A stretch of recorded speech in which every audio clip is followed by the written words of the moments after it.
नमस्कार, primes TV देख रहे हैं आप। आपके साथ मैं हूं पूनम। चलिए रुक करते हैं खबरों का। विश्व हिंदू परिषद बजरंग दल द्वारा आज जावरा जिले के आलौट प्रखंड में शौर्य यात्रा निकाली गई। यात्रा में सर्वप्रथम राम दरबार और भारत माता के चित्र पर माल्यार्पण कार्यक्रम का शुभारंभ किया। कार्यक्रम में संत श्री 1008 आनंदगिरी जी महाराज के आशीष वचन प्राप्त हुए। कार्यक्रम में मुख्य वक्ता के रूप में पधारे विश्व हिंदू परिषद रतलाम विभाग संगठन मंत्री ने मंच से कहा कि हिंदुस्तान हिंदुओं की भूमि है, किसी के बाप की नहीं। ये भूमि किसी संता बंता और चंटा की नहीं, गुरु गोविंद सिंह जी के बेटे फतेह सिंह और जोरावर सिंह जैसे बलिदानी वीर योद्धाओं की भूमि है। बजरंग दल का कार्यकर्ता राष्ट्र सेवा में निरंतर लगा रहता है। हम जात पात की बेड़ियों में नहीं बंधे हैं। उन्होंने कहा, जात पात की करो विदाई, हिंदू हिंदू भाई भाई।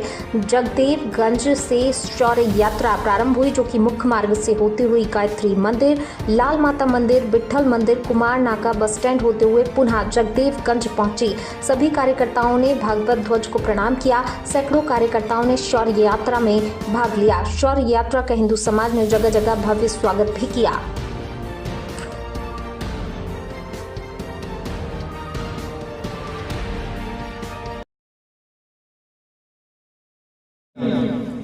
हमारे जो पूर्वज थे, हमारे जो दादा हुए हैं, भगवान हुए हैं, वो तब से बोलते आ रहे हैं।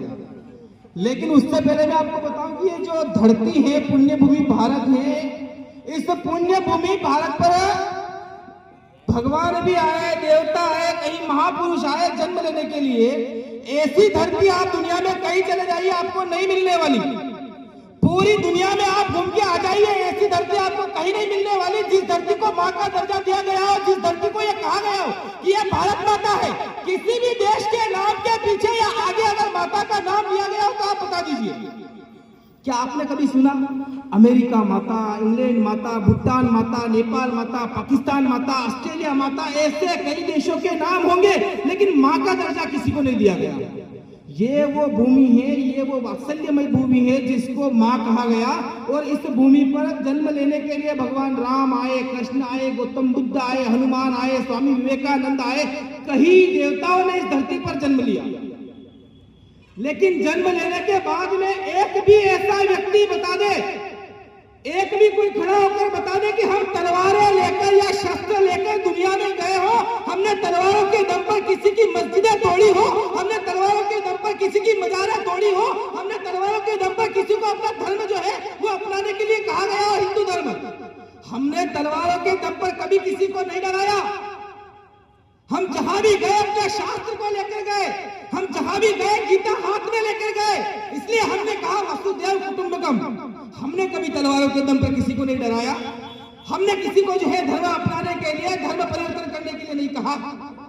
लेकिन बीच में एक ऐसा कालखंड आया, कुछ ऐसे लोग आए जिन लोगों की वजह से, उस कालखंड की वजह से, कभी कोई उत्तर से आता है मुस्लिम आक्रांता, कभी कोई पश्चिम से आता है, हमारी माता बहनों के साथ में आबरू लूटता हुआ, हमारी गाय माता को काटता हुआ, मंदिरों को तोड़ता हुआ, सोच कर आते हैं कि इस भारत भूमि पर कब्जा करना है, इस भारत भूमि को जो है अपनाना है, पूरी भारत भूमि में कब्जा करके एक गुलाम देश बनाना है।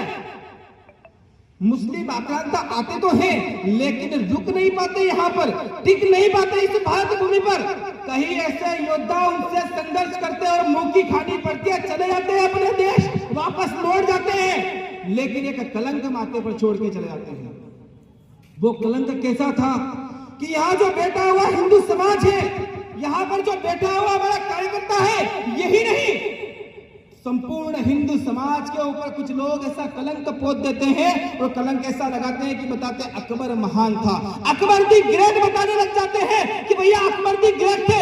कलंकित करते हैं उस राणा के भाले को, कलंकित करते हैं उस चेतक को, कलंकित करते हैं उस शिवाजी महाराज को, कलंकित करते हैं उन वीरों के संघर्ष को, कलंकित करते हैं झाला के संघर्ष को, कलंकित करते हैं सिसोदिया राजवंश के घराने को। जो लोग अकबर दी ग्रेट कहते हैं, वो वास्तव में हिंदू समाज को कलंकित करने का काम करते हैं। कहते हैं अकबर महान था, जौहर की ज्वाला में जलती रही नारियां भेड़िए फिर भी बोलते, हमें पढ़ाया गया अकबर महान। तो बताओ महाराणा प्रताप कौन थे? जिस महाराणा प्रताप ने संघर्ष किया, हमें अपना इतिहास गलत पढ़ाया गया। हमें बताया गया भैया ये जो आजादी आई है ना, आज जो हम लोग बड़े खुश होकर आजादी मना रहे हैं, यहाँ पे बैठे हुए हैं, ये जो आजादी आई है, कहते चरखे से आजादी आई है। चरखा चलाते गए और आजादी आती गई, चरखा चलाते गए और आजादी आती गई। मैं यहाँ जो बैठा हुआ हिंदू समाज है उससे पूछता हूँ, क्या चरखे से आजादी आई है? क्या चरखे से आजादी आई है? क्या दे दी हमें आजादी बिना कड़क बिना ढाल, साबरमती के संत तूने कर दिया कमाल।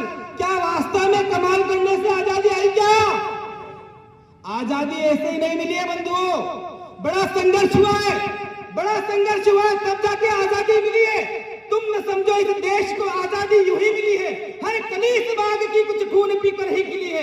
मिट गए दीवार में जो नींव के नीचे गड़े हैं, महल हम सब लोगों के उन बलिदानी की छाती पर गड़े हैं।